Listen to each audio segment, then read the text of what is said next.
Mathias est un jeune de notre temps. Il cherche Dieu pour répondre à son questionnement. Il se voit proposer la lecture de l'évangile de Saint Jean. Ça commence comme ça, c'est le spectacle Yeshua.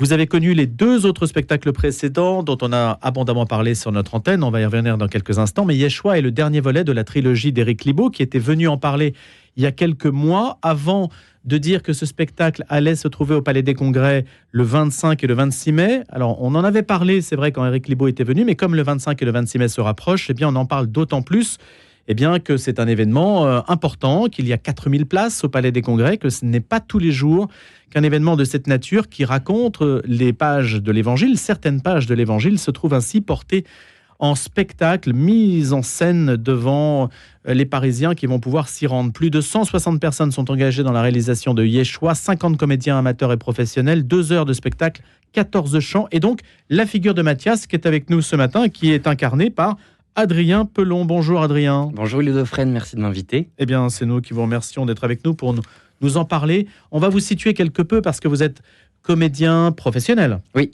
Donc vous avez un parcours, ce qui n'est pas le cas donc de tous ceux qui sont dans ce spectacle Yeshua. Sachant qu'il y en a qui ont joué plusieurs fois quand même. On retrouve des visages pour ceux qui auront vu les autres spectacles, c'est-à-dire Malka et Oura. Exactement. Qui auront donc déjà une certaine longévité. Vous, comment êtes-vous entré dans l'aventure ? Exactement, vous avez raison. Il y a les habitués finalement des spectacles d'Éric Libaud et il y a des nouveaux, des nouvelles recrues. Moi, je suis rentré au deuxième volet de la trilogie, donc Malka. J'avais un ami qui jouait dans le premier spectacle donc d'Éric Libaud qui s'appelait Oura.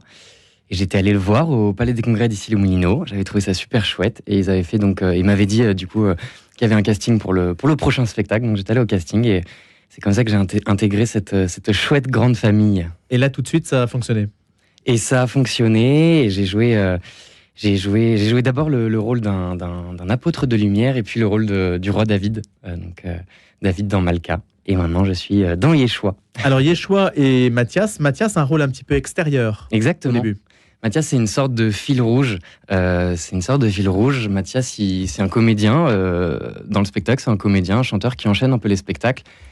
Et il doit faire un nouveau spectacle, mais il hésite, il ne sait pas trop s'il doit le faire parce que c'est un spectacle sur Jésus. Alors là, il se demande, il n'a jamais fait de spectacle sur Jésus, il se demande, ça lui renvoie forcément à des questions sur sa foi, son chemin, sa vie. Et donc du coup, il va aller retourner voir son prêtre avec qui il avait fait sa première communion. Et il va lui poser tout simplement la question, est-ce que je dois faire ce spectacle ? Est-ce que j'en serais capable ? Est-ce que je peux jouer un spectacle sur Jésus ? Est-ce que voilà, je vais avoir les épaules ? Et donc voilà, la discussion entre Mathias et le prêtre va être un peu le fil rouge. Le prêtre va l'accompagner avec du coup les textes de Saint Jean. Tout au long du spectacle, on va vivre les grands moments de la vie de Jésus et Mathias va les vivre. Et donc, du coup, les spectateurs vont les vivre en live sur scène. C'est quand même génial de faire des flashbacks comme ça. Donc, il y a une sorte de fausse ouverture, un petit peu spectacle dans le spectacle. Exactement. Il y a un spectacle dans le spectacle. Ce qu'il n'y avait pas, me semble-t-il, pour les deux précédents. Non, exactement. Non, il n'y avait pas. Là, ça donne un petit côté peut-être plus accessible, ce troisième volet. On n'a pas du tout besoin d'être un professionnel de la religion ou d'être 100% expérimenté dans la religion. On peut venir découvrir et on va justement vous prendre par la main et vous emmener sur le chemin et vous allez découvrir la vie de Jésus pour ceux qui ne connaissent pas bien et vous allez voir en live la vie de Jésus pour ceux qui connaissent bien. C'est quand même génial. Vous avez fait, Mathias, Adrien, des études de sciences économiques, oui. Des études de sciences économiques, sociales, politiques. Vous êtes entré au cours Florent, théâtre, cinéma, comédie musicale. Votre première comédie musicale, c'était La Belle au Bois dormant. Oui. Vous avez joué Le Prince, puis vous avez intégré la troupe de Résiste de France Gall. Ouais. Tout ça, c'est quand même très différent de Malka et de Yeshua, non ? Oui, c'est très différent. Effectivement, c'est très différent. Oui, c'est différent parce que c'est pas le même sujet, c'est pas le même thème, et effectivement, il y a quelque chose qui enveloppe ces spectacles qui est spécial. En tout cas, ce que je peux dire, c'est que par rapport au spectacle professionnel, il y a une dose de bienveillance et d'amour en plus. Voilà, c'est pas une troupe, c'est une famille. Oura, Malka, Yeshua, c'est la Yeshua Family. Et voilà, on est un mélange d'amateurs et de professionnels. Ça fait un mélange Très sympathique parce que les professionnels amènent leur expérience de la scène et les amateurs amènent leur petite fraîcheur, leur presque, je dirais, leur innocence de la scène, qui font des moments de grâce et des moments très chouettes. Donc oui, c'est différent des autres spectacles, mais c'est tout aussi chouette. Et vous êtes aussi danseur, chanteur. Oui. Oui, Donc, oui. vous faites la totale, quoi. Comédien, chanteur, danseur. Alors j'essaie, je suis un troubadour 2.0. Comment est-ce qu'on entre dans ce métier, Adrien Pelon? Et comment est-ce qu'on rentre dans ce métier? C'est un métier de passion. C'est une très bonne question, vous avez 3 heures. Ça pourrait être un sujet du bac de philosophie. Comment on entre? Je pense qu'il faut, beaucoup de passion. Moi, j'ai toujours chanté sous ma douche, j'ai toujours eu envie de chanter. J'avais une famille pas trop dans l'artistique, donc c'est vrai que j'ai commencé par faire des études de sciences économiques, sociales et politiques, qui n'avaient rien à voir avec l'artistique. Mais voilà, Donc ce n'est pas de la cooptation. C'est pas du copinage. Non, c'est pas du copinage. Et il y avait, j'étais en plein concours pour passer les écoles de commerce et je me suis dit non, c'est pas du tout ce que je veux faire. Il y avait quelque chose de plus fort en moi. Et du coup, je me suis inscrit au cours Florent et cours Florent, donc théâtre, cinéma, comédie musicale. Et là, j'ai commencé à passer des castings. Et on passe des castings. Il faut en passer beaucoup. Il faut avoir pas mal d'échecs pour avoir des réussites. Mais c'est comme ça qu'on se retrouve. Mais je pense qu'effectivement, comme vous le disiez, il faut une petite passion. Ici, alors simplement la dénomination, c'est bien une comédie musicale au sens strict du terme? Ouais, c'est une comédie musicale, c'est un spectacle musical. Effectivement, c'est du théâtre avec des chansons, de la danse qui sont mélangées. Le théâtre, la danse et les chants se mélangent pour faire un doux mélange on peut appeler ça une comédie musicale ou spectacle musical. Ça dépend un peu des termes du moment. Côté mise en scène, est-ce qu'il y a des points particuliers dans Yeshua qui sont des innovations, sans trop éventer la chose pour que, bien sûr, on se rende compte le 25 et le 26 mai au Palais des Congrès de quoi il s'agit, mais est-ce qu'il y a des sortes d'innovations ou des points particuliers? Pour faire un léger teaser, voilà. Oui, on a une super metteur en scène qui s'appelle Bénédicte Balbi, assisté de Claire Laroche, qui sont super et qui nous mènent de main de maître cette jolie troupe. On a des innovations au niveau de la mise en scène, on a des innovations au niveau de la lumière, il y a des innovations technologiques. Au niveau des... Il y a des yeux en particulier qui nous suivent. Exactement, il y a des yeux qui peuvent incarner à la fois le bien et à la fois le mal, de différentes couleurs et qui bougent. On a des machinistes sur scène qui sont habillés tout de noir pour qu'on ne les voit pas, qui font bouger des projecteurs en live. Ça donne des tableaux très très chouettes, notamment sur une chanson de notre cher Grégory Turpin, qui interprète magnifiquement bien une superbe chanson pendant ce spectacle. Donc oui, on a des innovations, on a des tableaux chantés, dansés, on a des chorégraphies endiablées, on a des chants joyeux, des chants pleins d'émotions qui vous accompagneront tout au long du chemin que vous ferez en venant voir Yeshua. Alors les tableaux de Yeshua sont des tableaux des grandes pages de l'Évangile. Exactement. Ouais, comme je vous ai dit tout à l'heure, le fil rouge, c'est un peu la discussion de Matthias et du prêtre, et le prêtre va vraiment nous raconter les grands moments de la vie de Jésus par l'intermédiaire de l'Évangile selon Saint Jean.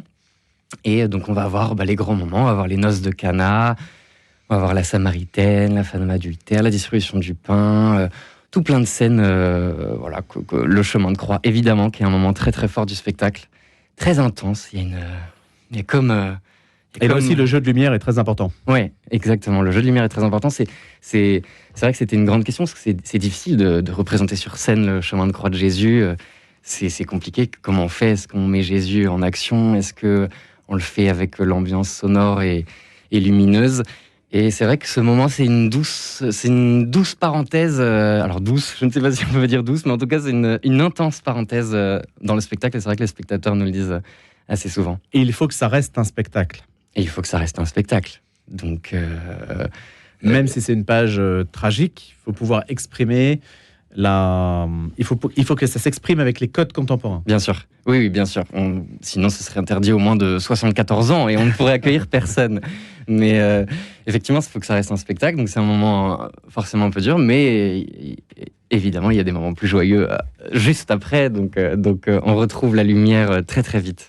Et des symboles également. Il y a l'eau aussi qui joue qui est aussi clairement manifesté dans ce spectacle. On imagine que quand on regarde les choses d'extrêmement près, à quel point il faut mesurer, mais ça c'est le travail du metteur en scène, mais aussi de tous les comédiens quand même, de regarder, si on regarde avec un œil un peu professionnel, tous les choix qui sont faits pour que cette mise en scène soit parfaitement fluide. Ouais, bien sûr, vous avez raison. Et d'ailleurs, l'eau a été un élément très rigolo en mise en scène parce que pendant les répétitions, il y a vraiment de l'eau sur scène. Jésus la manipule et on a de l'eau sur scène. Donc ça nous a valu quelques glissades en répétition avec les danseurs. Donc ça fait des moments assez rigolos. Mais effectivement, l'eau est très importante. D'ailleurs, une chanson, la troisième chanson qui s'appelle Il faut naître d'en haut, où l'eau est le personnage principal finalement. Tout le symbole de l'eau. Tout le symbole de l'eau. C'est génial, dites-vous, Adrien. Donc, je rappelle, vous jouez Mathias. C'est génial de jouer ce rôle car je peux facilement faire appel à mon expérience de vie et de foi. Est-ce qu'il faut avoir une expérience de foi préalablement pour jouer le rôle qui est le vôtre? Alors non, il faut avoir une expérience de vie, oui, une expérience de foi, pas forcément. Moi, j'en avais une, et j'en ai d'ailleurs une qui évolue au fil, qui a évolué au fil des répétitions, et qui a évolué au fil du spectacle. Mais c'est vrai que ça vous a fait changer. Ça m'a fait changer, ça c'est sûr, parce que chaque soir et à chaque répétition, pour pouvoir jouer le rôle de Mathias, moi je me remets en question. C'est vraiment un travail sur soi. C'est vraiment. Je vis une thérapie à chaque spectacle. J'ai pas besoin de psy. J'ai ma thérapie personnelle. Non, c'est vrai que j'utilise mes choix, mes doutes que j'ai par rapport à ma foi. J'utilise mes questionnements, mes interrogations, et du coup je construis le personnage de Mathias forcément avec ce que je ressens au profond de mon cœur et de mon âme. Mais effectivement, oui, ce spectacle, du coup, forcément, me fait changer. Éric Libaud, vous a-t-il dit sur quels critères il vous avait choisi? Il a gardé le secret, mais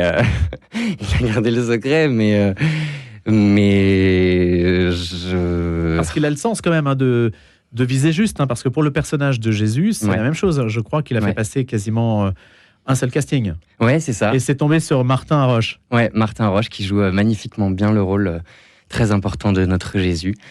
Effectivement, Éric Libaud à l'œil. Il faut avoir l'œil quand même. Un sniper de casting. Il faut savoir exactement ce que l'on attend du personnage que l'on choisit. Ouais. Qu'il soit professionnel ou pas d'ailleurs, puisqu'il arrive à placer aussi ce qui n'est pas simple pour les personnages qui ne sont pas professionnels. Justement. Comment est-ce qu'on dirige, ou comment est-on dirigé quand on est comédien professionnel par rapport à ceux qui ne le sont pas? Est-ce qu'il n'y a pas sur scène une coexistence qui est difficile à trouver? Difficile à trouver. Vous savez comment on dirige, et les autres pas forcément au départ. Non, c'est sûr. Non, difficile à trouver, je pense pas. Je pense vraiment que les comédiens professionnels apportent un regard plus aiguisé, plus efficace, plus tranché, avec plus d'expérience. Et les comédiens amateurs, vraiment, ils ont ce jeu naturel, je dirais presque naïf, parce que ils n'ont pas l'expérience de la scène, donc ils arrivent avec leur bagage, vraiment ce qu'ils sont eux naturellement. Et donc non, ça fait un chouette mélange. C'est sûr qu'après il faut parfois un peu resserrer les vis et recadrer les choses. Ça c'est le job de notre Bénédicte Bailby et Claire Laroche qui le font très bien. Mais les deux metteurs en scène. Les deux metteurs en scène, oui. Alors vous avez joué au Palais des Congrès d'Issy-les-Moulineaux, également au théâtre André Malraux à Rueil-Malmaison à 2 reprises. Ça c'était en mars. Le Palais des Congrès, c'est quand même quelque chose. Un autre lieu. Ouais, le Palais des Congrès, c'est vraiment à Paris. Le Palais des Congrès de Paris, grande salle, très beau plateau, 4000 places. C'est vraiment une salle mythique pour tous les comédiens, chanteurs, danseurs. Donc on est très très content d'être au Palais des Congrès. On a hâte. Vous avez déjà commencé à répéter là-bas? On n'a pas encore répété là-bas. Non, on répète dans un endroit où il y a un plateau assez large pour pouvoir avoir les bonnes dimensions pour le jour J. Mais c'est vrai que Palais des Congrès de Paris, on a hâte, 25 et 26 mai, ça va être encore plus grand. Et d'ailleurs, il va y avoir des nouveautés. Comme le plateau est plus grand que sur les scènes qu'on vient de faire, il va y avoir encore plus, par exemple, d'innovation dont on parlait tout à l'heure, des projecteurs de lumière. Il y en aura encore plus, il y aura encore plus de choses parce qu'il faut remplir cette grande scène. Et parce que justement, donc les décors, il y a des décors qui pourront être hébergés au Palais des Congrès qui ne peuvent pas forcément être hébergés dans des salles plus petites. Oui, exactement. Alors on a quand même commencé avec des salles déjà assez grandes, le Palais des Congrès d'Issy-les-Moulineaux et le TAM à Rueil-Malmaison.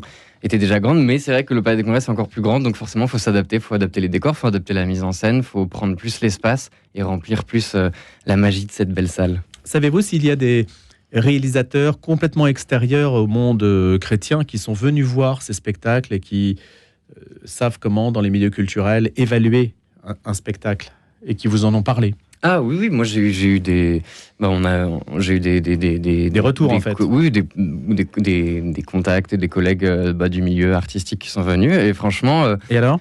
C'est vrai que moi on a le nez dedans depuis 1 an et demi, donc on peut plus se rendre compte, on peut plus avoir un regard extérieur parce qu'on est très dedans. Franchement, ils ont tous été marqués, ils ont tous été touchés. Chaque spectateur, que ce soit d'ailleurs professionnel ou non, est touché à la fin du spectacle et on a des retours. Voilà, c'est rigolo parce que chaque individu est touché par une scène différente et plus touché par une scène différente.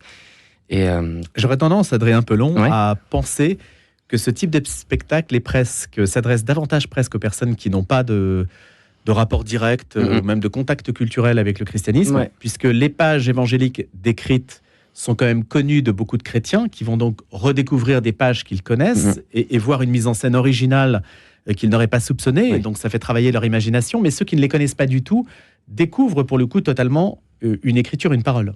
Oui, exactement.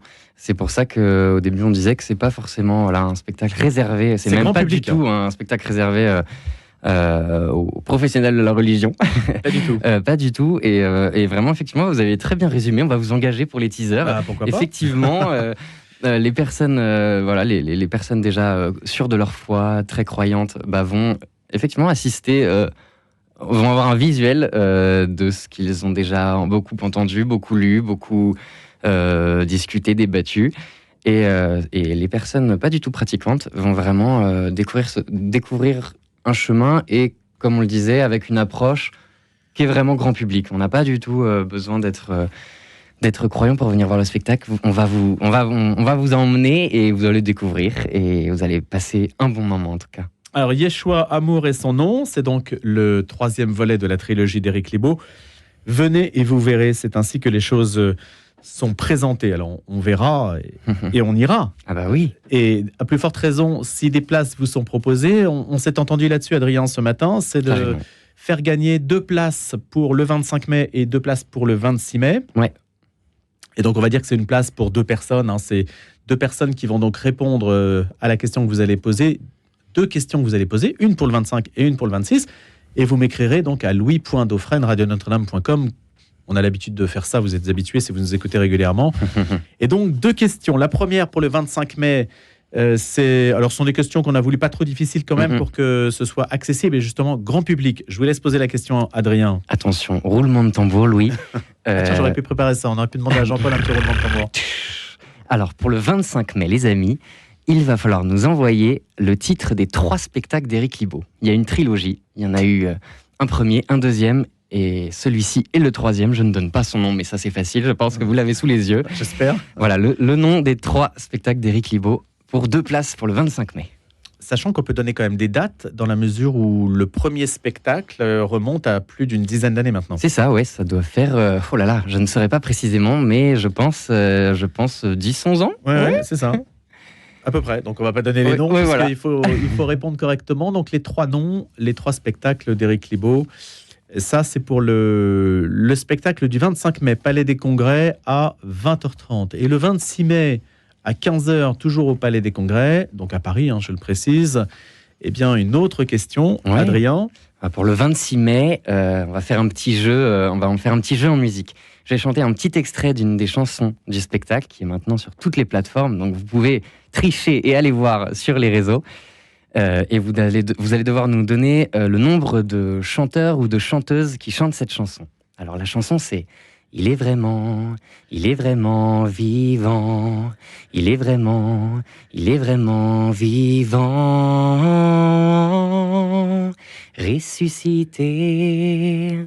Voilà. Alors est-ce qu'il y a 1, 2, 3, 4, 5, 6, 7, 8, 10 personnes qui chantent sur ce titre ?